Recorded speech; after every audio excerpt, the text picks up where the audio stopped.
Jagtial RTC డిపోలో డ్రైవర్గా పనిచేస్తున్నటువంటి అశోక్ను ఇలా సస్పెండ్ చేసినారు. దీన్ని చాలా తీవ్రంగా ఖండిస్తూ ఉన్నాం. ఆయన డ్రైవర్ కావచ్చు, కానీ ఒక సాటి మనిషి. ఆయన డ్రైవర్ కావచ్చు, ఒక వ్యవసాయ కుటుంబం నుంచి వచ్చినటువంటి బిడ్డ. ఒక వ్యవసాయ కుటుంబం నుంచి వచ్చినటువంటి బిడ్డగా ఇలా రాష్ట్రంలో రైతులు బాధపడుతున్నటువంటి విషయాన్ని దృష్టిలో పెట్టుకొని ఆయన ఒక మాట మాట్లాడినారు. కాంగ్రెస్ నాయకులు పెట్రోల్ డీజిల్ మీద ధర్నా చేస్తున్నారు. అక్కడ పెట్రోల్ డీజిల్ మీద ధర్నా చేస్తూ ఉంటే అటువైపుగా బస్సు నడుపుతూ వెళ్ళినటువంటి డ్రైవర్ అశోక్ గారు ఆయన ప్రజా సమస్యల మీద స్పందించిండు. ఈ ధర్నా బాగానే చేస్తున్నారు, కానీ వడ్లు కొనుండ్రి, మక్కలు కొనుండ్రి, రైతులు ఆగమవుతున్నారు అని చెప్పి ఒక సాటి మనిషిగా స్పందించిండు.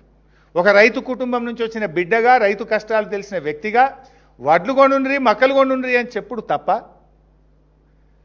అంటే ప్రజలకు ప్రజాస్వామ్యంలో డాక్టర్ బాబాసాహెబ్ అంబేద్కర్ మనందరికీ మాట్లాడే స్వేచ్ఛనిచ్చారు. తమ అభిప్రాయాన్ని వ్యక్తం చేయగలిగే, వ్యక్తీకరణ చేసేటువంటి హక్కును భారత రాజ్యాంగం మనకు కల్పించింది. ఒక డ్రైవర్గా ఆయన స్పందిస్తే రేవంత్ రెడ్డి గారి ప్రభుత్వం ఒక నియంతృత్వ వైఖరితో ఆ డ్రైవర్ను సస్పెండ్ చేసినారు. ఆ సస్పెండ్ను వెంటనే ఉపసంహరించుకోవాలని మేము ప్రభుత్వాన్ని డిమాండ్ చేస్తూ ఉన్నాం.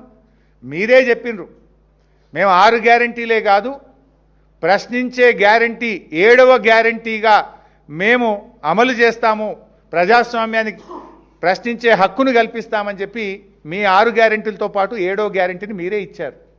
ఆ డ్రైవర్ అశోకు మీరిచ్చిన 7వ గ్యారంటీ అడిగింది తప్ప వేరే ఏమి అడగలేదు. సో వెంటనే ఆ డ్రైవర్ గారి మీద, అశోక్ గారి మీద పెట్టిన సస్పెన్షన్ను ఎత్తివేయాలని చెప్పి మేము కోరుతా ఉన్నాం. ఆయన ఏ రాజకీయ పార్టీకి సంబంధించిన వ్యక్తి కాదు, ఆయన బీఆర్ఎస్ కాదు, బీజేపీ కాదు, కాంగ్రెస్ కాదు. ఆయన ఒక డ్రైవర్, ఒక రైతు బిడ్డగా తన అభిప్రాయాన్ని చెప్పింది. కానీ అంత మాత్రాన మమ్మల్ని ప్రశ్నిస్తే మీ మీద వేటు వేస్తామనేటువంటి నియంతృత్వ ధోరణి విడనాడాలని, అశోక్ డ్రైవర్పై పెట్టిన సస్పెన్షన్ వెంటనే ఎత్తివేయాలని చెప్పి మేము డిమాండ్ చేస్తున్నాం. ఒకవేళ ప్రభుత్వం దిగి రాకపోతే అశోక్ కుటుంబానికి బీఆర్ఎస్ పార్టీ అండగా ఉంటుంది. న్యాయ పోరాటానికైనా, ప్రత్యక్ష పోరాటానికైనా బీఆర్ఎస్ ఆయనకు న్యాయం జరిగేదాకా ఆయన వెంట ఉండి పోరాటం చేస్తుంది.